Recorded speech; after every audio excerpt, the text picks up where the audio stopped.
Depletability refers to whether, in this lecture, we're going to look at the topic of environmental market failures. Here's a quick look at the goals of our environmental economics lectures again. First, we examined the dynamics of the free market and saw that a number of conditions need to be fulfilled for the idea of the quote invisible hand to work. One of these conditions is that goods and services traded in the free market need to be divisible and owned.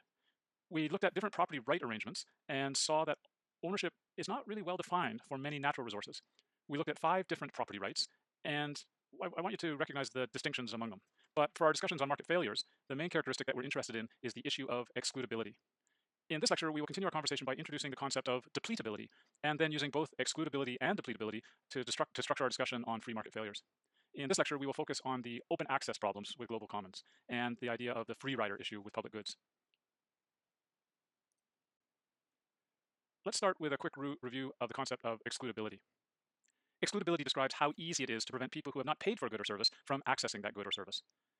Goods and services are referred to as excludable when it's easy to prevent people who have not paid for using that good or service from accessing that good or service. So you can exclude people from using it if they haven't paid.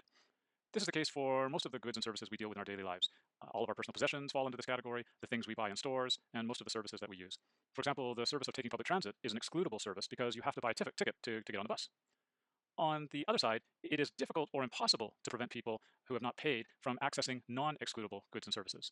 In the last lecture, we talked about a school of fish in the ocean as an example of a natural resource where it's a problem excluding everybody from accessing that school of fish. Other examples would be, for example, radio stations, because you cannot prevent people from listening to a radio station when the airwaves are being broadcast all over the place. We're going to organize our discussion of market failures using this 2x2 matrix, with excludability on the left labeling the 2 rows. Now, at the top, we use the concept of depletability, so whether something is depletable or not depletable. In the context we're going to be discussing, depletability refers to whether somebody's use of the same good or service is affecting somebody else's ability to use that same good or service. Depletable or rivalrous goods are goods and services are ones where me using it prevents you from using it. For example, when I buy a chocolate bar, you cannot buy the exact same chocolate bar. However, in the case of non-depletable or non-rival goods and services, somebody's ability to use the goods or service is not affected by other people's use of that service or good. A great example of this is watching a movie.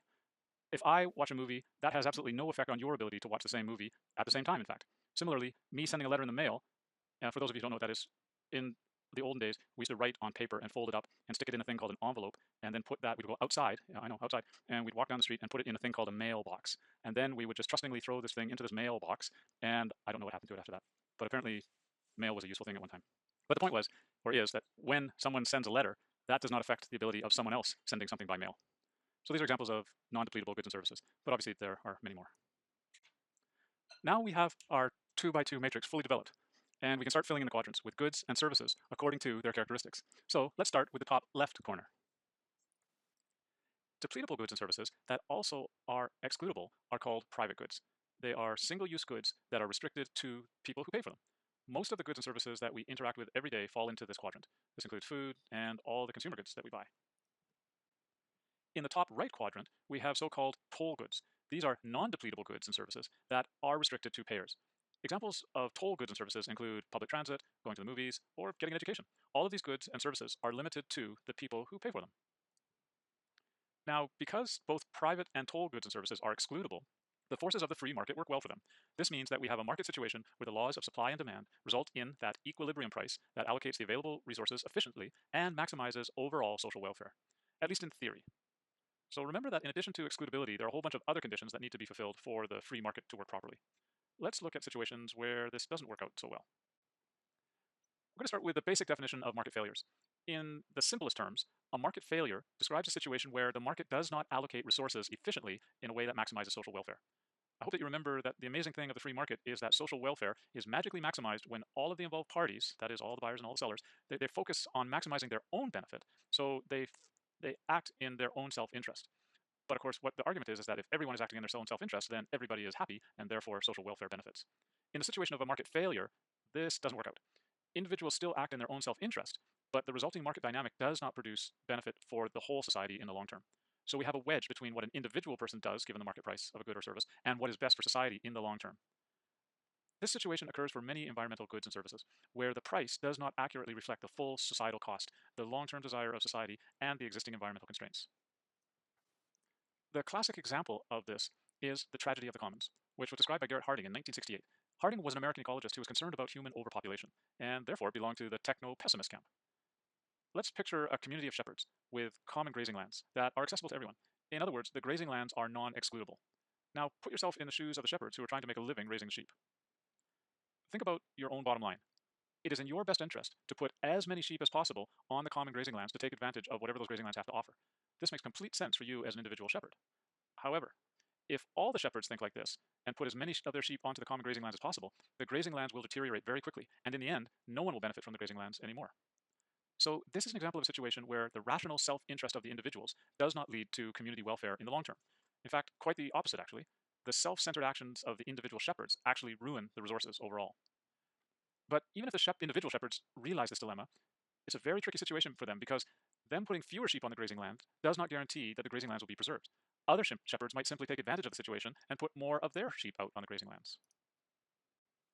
So what we need in this situation is some additional force that can help us balance the gap between the rational self-interest of the individual shepherds and the long-term community welfare. Now, there are a number of possible solutions for the tragedy of the commons challenge. The main point here is simply to highlight a situation where that, quote, invisible hand of the free market just doesn't work.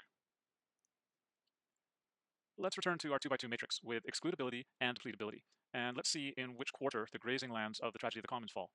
I hope, given the definitions that we introduced earlier, it's clear to you where this happens. And the common grazing lands are a non-excludable, depletable resource down in the bottom left corner. Now, while Harding describes the fate of the so-called local commons, the grazing lands of the community, the same challenge is happening at the global level. Global commons are depletable natural resources and vital ecosystem services that belong to all of humanity. In economics, the term, quote, commons simply refers to a depletable, non-excludable resource. And the prefix local or global simply explains at which spatial extent we are exploiting the resource. So the grazing lands of Harding are local commons, whereas the high sea fisheries are the classic example of global commons.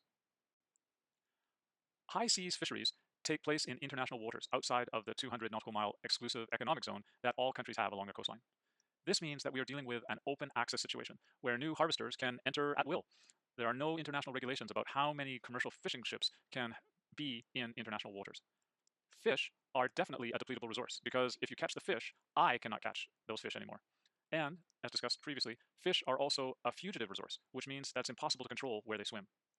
This situation is exactly the same as the tragedy of the commons described by Harding. Commercial angling, acting in its own self-interest, will naturally increase the capacity of a particular fleet to catch as many fish as possible before anyone else does. This leads to a, quote, arms race, and this then leads to overharvesting, and eventually the complete depletion of the resource. What this graphic shows are the catch numbers of blue whales in the Antarctic. With an average weight of approximately 200 metric tons, blue whales are the largest animal that's ever existed on the planet. Blue whales were once abundant in nearly all oceans until about the beginning of the 20th century, when large-scale commercial whaling really started. The annual catch numbers went up very quickly as more and more fishing fleets started killing whales. As a result, the number of blue whales dropped quickly, and catching the blue whale became very difficult. In the Antarctic, blue whales were hunted until the early 1970s, shortly after the International Whaling Commission banned the hunting of blue whales in 1967. At this point, blue whales were almost extinct.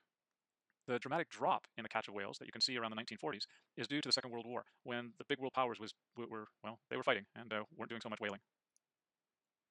So the blue whale example is a good example of a depletable open access resource that gets completely depleted unless some international organization steps in.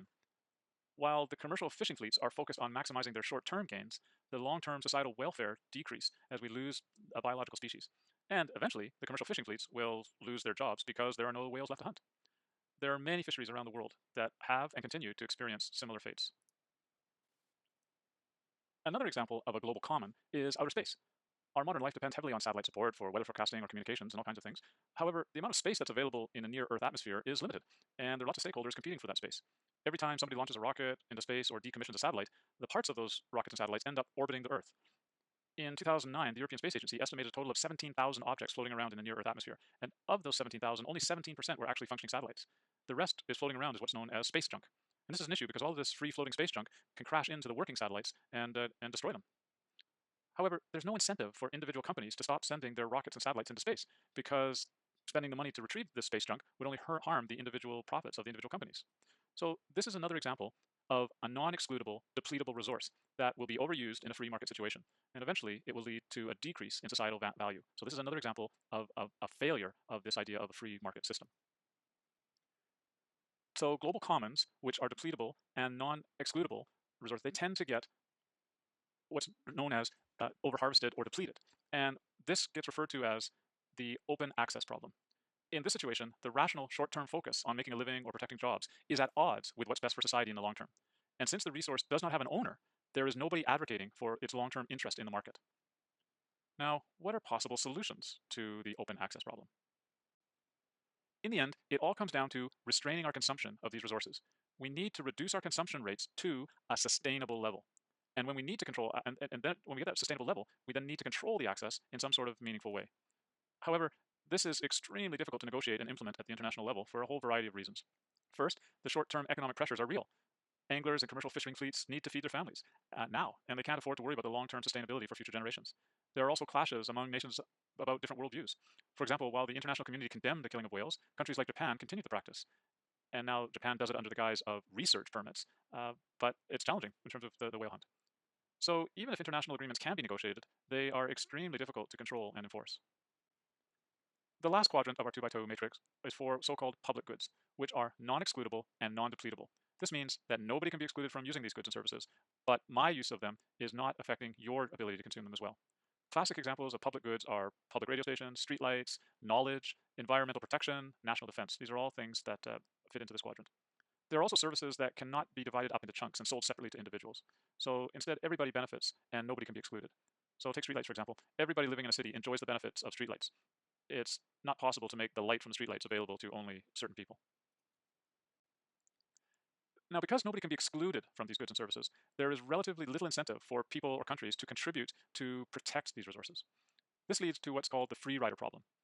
A free rider is somebody who benefits from a good or service without having to pay any costs associated with it. A classic example of a public good in environmental management is biodiversity. There are many benefits to having a diverse portfolio of plants and animals on the planet. As we know from Rockstrom's video on planetary boundaries, biodiversity is a key defense against ecological instability. The richer the diversity of our biosphere, the more likely it is to be able to adapt to new conditions. In addition, having a rich pool of plants and animals might lead us to find new cures for existing or future diseases. And last but not least, depending on your worldview, you might simply find intrinsic value in knowing that there are tigers and panda bears and flowers out there in the wild in this rich example of biodiversity. Now, biodiversity is a public good because every person benefits from it. And this is a benefit, it's also a benefit that cannot be divided up and sold individually. So biodiversity is non-excludable, non-depletable, and non-divisible. Biodiversity is not distributed equally around the world. There are some ecosystems, like rainforests, that are particularly biodiverse. So let's assume that a country decides to preserve a large area of rainforest for all the reasons that we just talked about. A few years later, researchers find a previously unknown plant that contains a cure for cancer that the entire world can benefit from. So now you might ask, well, why is this a problem? And the issue is that only the country that has the forest paid the price for its protection, while all other countries simply benefit from that action. And because it is impossible to exclude these other countries from benefiting from the discovery of the cancer cure, there is no real incentive for them to chip in. In the long term, however, the forest country will likely not be willing to carry the full cost of protecting the forest because the cost is likely higher than the use value its citizens get from the cancer cure. Protecting the rainforest for its intrinsic value is noble, but the country might not be able to afford to do that. As a result, the forest country might eventually stop protecting the rainforest and log it to capitalize on the short-term economic value to create jobs and grow the economy. This is exactly what's currently happening in Brazil. So we are dealing with another situation where the rational self-interests of individuals or individual countries do not line up with maximizing the long-term welfare of humanity as a whole. In addition to biodiversity, the protection we get from the stratospheric ozone layer is another example of an ecosystem service that falls into the category of public goods and services. The issue with these types of goods and services is that they are plagued with the free rider problem, which makes them underprovided or underprotected. So what are the solutions for the free rider problem? One possible approach for dealing with free riders is for the government to step in and become the provider. A good example of this is national defense. Because the government collects taxes to fund national defense, individual citizens can't free ride. If the government wants to provide a service but doesn't want to provide it itself, it can also collect taxes from individual citizens and then use the collected taxes to pay someone else to provide the service. An example of this is the CBC, the Canadian Broadcasting Corporation, where Canadians pay taxes that the government then gives to the CBC as a corporation to run the radio and television. Another option is to create an exclusion mechanism. Patents is an example of an exclusion mechanism that enables investors and inventors to protect their intellectual property and benefit for that for a while. In Canada, there's 17 years of protection after the registration of an invention. There are alternative funding options. For example, advertising is one way that open access radio stations fund their programming, or other ways to get money are to apply for grants from foundations that support bigger societal goals. Another possible approach for reducing the free rider program is to change social norms. So you can get people to change the way that they do things in order to encourage them not to be free riders. So, for example, if you're working in a team, a group project, and one of the team members is slacking off, you might change the social norms and get them to pitch in or be threatened with being kicked out of the group.